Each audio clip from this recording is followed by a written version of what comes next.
संत गाडगेबाबा अमरावती विद्यापीठ, डॉक्टर पंजाबराव देशमुख महाविद्यालय प्रयोगशाळा, रॅपिड अँटिजन टेस्ट तसेच विविध प्रयोगशाळेच्या अहवालानुसार जिल्ह्यात 793 नवे कोरोना रुग्ण आढळल्याची माहिती जिल्हा शल्यचिकित्सक कार्यालयाने दिली आहे. त्यानुसार अद्यापपर्यंत एकूण रुग्णांची संख्या 87,071 झाली आहे. अमरावती जिल्ह्यातील 21 मे रोजी 17 बाधित दगावले. 55 वर्षीय महिला, चांदूर बाजार यांचं जिल्हा कोविड रुग्णालय. 65 वर्षीय पुरुष, बेलोरा आष्टी यांचं जिल्हा कोविड रुग्णालय. 48 वर्षीय पुरुष, जेवडनगर अमरावती यांचं जिल्हा कोविड रुग्णालय. 50 वर्षीय पुरुष, लोणी यांचं जिल्हा कोविड रुग्णालय. 75 वर्षीय पुरुष, वरुड यांचं जिल्हा कोविड रुग्णालय. 38 वर्षीय पुरुष, वरुड यांचं सनशाईन रुग्णालय. 56 वर्षीय पुरुष, केवल कॉलनी अमरावती यांचं नेमानी इन कोविड रुग्णालय. 35 वर्षीय महिला, मोतीनगर अमरावती यांचं पाटणकर रुग्णालय. 52 वर्षीय पुरुष, दर्यापूर यांचं बारबदे रुग्णालय. 74 वर्षीय पुरुष, शिराळा अमरावती यांचं दुर्वाकुर रुग्णालय.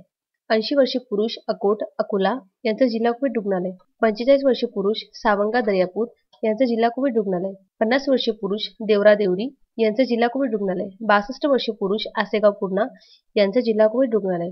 42 वर्षीय पुरुष, शिरसगाव मोर्शी यांचं जिल्हा कोविड रुग्णालय.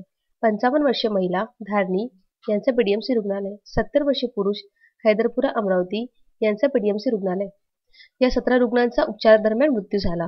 Vidarbha news bureau, Amravati.